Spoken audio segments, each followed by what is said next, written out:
Thank you, Madam Speaker. If the Premier is ready for action, I've got a project. My question is for the Premier. Yesterday, he told this House that he wasn't aware that any hungry children would have to ask for food from teachers in order to receive it in school.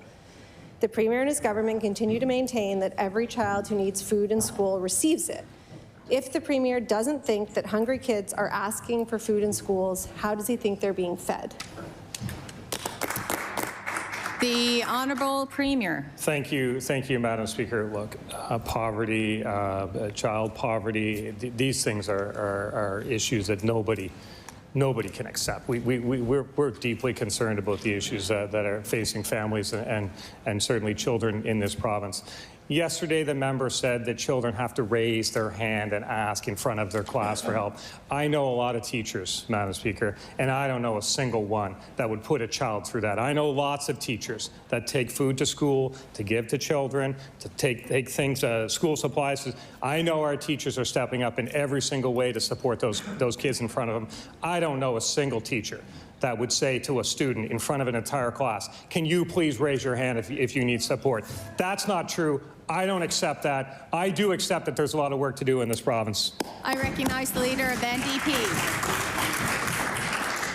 A Nova Scotia health report from last fall found that in some schools, students have to approach a teacher or administrator for free meals, and this approach risks, quote, singling students out, unquote. I've tabled that report. Also last fall, an executive director from the Department of Education told a government committee that a child would receive food if they, quote, come to school and present themselves as not having food or being hungry. And I'll table that. And I'll ask the Premier again, does he think it's acceptable that a student is required to present themselves as being hungry? The Honourable Premier.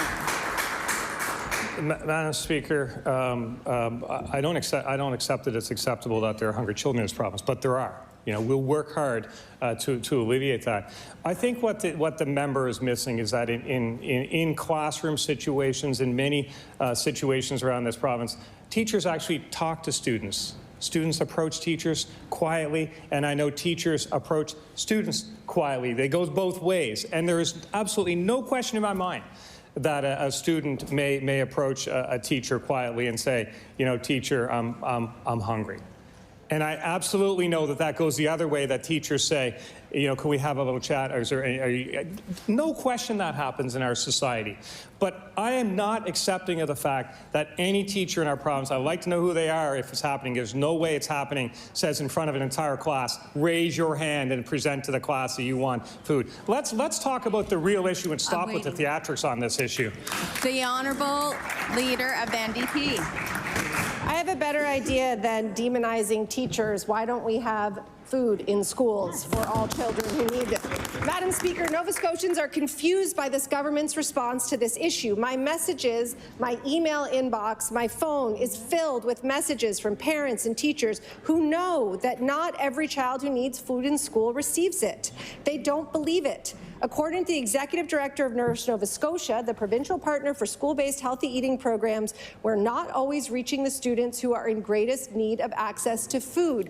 That is clear, and so I will ask the Premier again, does he stand by the minister's statement that every child who needs food in school receives it? The Honourable Premier. First off, Madam Speaker, I actually think that to suggest to this House and to Nova Scotians that there are teachers in this province that would request a student to raise their hand in front of an entire class, that's actually demonizing teachers. I would never say that to the House. I support teachers. Order. The Honourable Premier. Yesterday, the member made a statement, and we can get the Hansard and get the exact words, but the gist of it was, and the theme has continued today, that students are expected to raise their hand, I believe was the phrase I heard yesterday, and suggest that they need food. I don't accept that that happens in this province. And I believe that anyone who actually uses that language is demonizing teachers, because teachers are far more compassionate to do that to a student. There is an issue with child poverty in this province. There is an issue with family poverty in this province, and we are working hard. And I'm happy to talk about the real issues and the real solutions if we can just get past the sound bites and kickouts that the member opposite looks for.